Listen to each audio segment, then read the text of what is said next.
சத்துருவின் கையிலிருந்து விடுதலை. எல்லாம் சொல்லுங்க, எல்லாம் சொல்லுங்க. சத்துருவின் கையிலிருந்து. சத்துருனா யாரு? பிசாசு. சத்ருவாகிய பிசாசு மனுஷி மூலமாக வந்து நம்மளுக்கு பல துன்பங்களை துயரங்களை கொடுத்து கொண்டு இருக்கிறான். சரிங்களா? லூக்கா 1:74. லூக்கா 1, தமது ஜனத்தை சந்தித்து மீட்டு கொண்டு நம்முடைய சத்துருக்களின் கையிலிருந்து நம்மளை என்ன செய்கிறார்? பகைக்கிற யாவுடைய கையிலிருந்து என்ன செய்கிறாரு? மீட்டு எடுக்கிறார். ஆமென் சொல்லுங்க. சரி, இப்போ நல்லா தெரிஞ்சுக்கொள்ளுங்க. இதை சத்ருவின் கையிலிருந்து கர்த்தர் நம்மளை என்ன செஞ்சிருக்கிறாரு? மீட்டு எடுத்திருக்கிறாரு. அதாவது சங்கீதம் 31:8, சத்துருவின் கையில் என்னை ஒப்புக்கொடாமல் என் பாதங்களை விசாலத்திலே நிறுத்தினீர். இயேசு சத்ருனா பிசாசு. அந்த பிசாசு ஒரு மனுஷன் மூலமாக நம்மளுக்கு வந்து பல இன்னல்கள், பல துக்கங்கள், பல துயரங்கள், பல சண்டைகள், பல வெறுப்புகள், பல பிரிவினைகளை உண்டாக்கி கொண்டு இருக்கிறான். ஆனால் கர்த்தர் அந்த சத்ருவின் கையில் நம்மளை என்ன செஞ்சிருக்காரு? விடுவிச்சிட்டாரு. ஆனால் திருப்பியும் அந்த சத்ரு நம்மளை தொடாமல் இருக்கணும். அதுக்கு என்ன செய்யணும் அப்படின்னு கேட்டீங்கன்னா, சங்கீதம் 136:24, நம்முடைய சத்துருக்களின் கையில் இருந்து நம்மை விடுதலை பண்ணினவரை துதியுங்கள், அவர் கிருபை என்றும் உள்ளது. அப்ப நல்லா செய்யுங்க. நல்லா என்ன பண்ணணும்?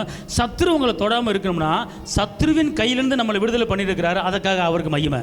சத்ருவின் கையில் நம்மளை விடுதலை பண்ண, அதுக்காக அவர் என்ன செய்யணும்? துதிக்கணும். நீங்க துதிக்க துதிக்க சத்துட்டிருந்து உங்களுக்கு விடுதலை கிடைக்கும். அல்லேலூயா சொல்லுங்க.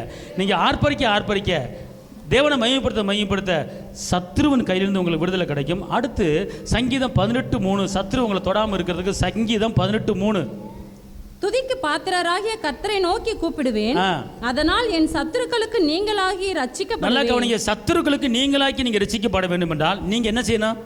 துதிக்கணும். இங்க என்ன போட்டிருக்கு? அது துதிக்கணும். மொத வசனம் இங்க என்ன போட்டிருக்கு? சங்கீதம் 18:3, துதிக்கு பாத்திரராகிய கர்த்தரை நோக்கி கூப்பிடுவேன். இப்ப சொல்லுங்க, என்ன செய்யணும்? கர்த்தரை நோக்கி கூப்பிட்டீங்கன்னா அவர் சத்துருக்கள் நீங்கள் அவர் என்ன செய்யணும்? உங்களுக்கு ஆபத்து நாளிலே என்னை நோக்கி கூப்பிடு அப்படின்ட்டாரு.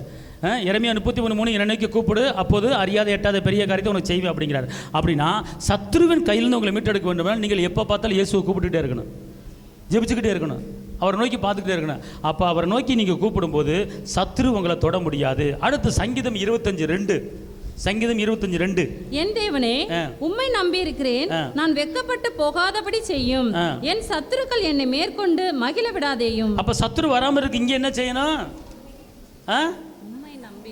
சொல்லுங்க. Very good. அவர் என்ன செய்யணும்? அப்ப நீங்க என்ன செய்யணும்? சத்ரு உங்க பக்கத்தில் வராமல் இருக்கணும்னா அவரை மட்டும்தான் நம்பணும்.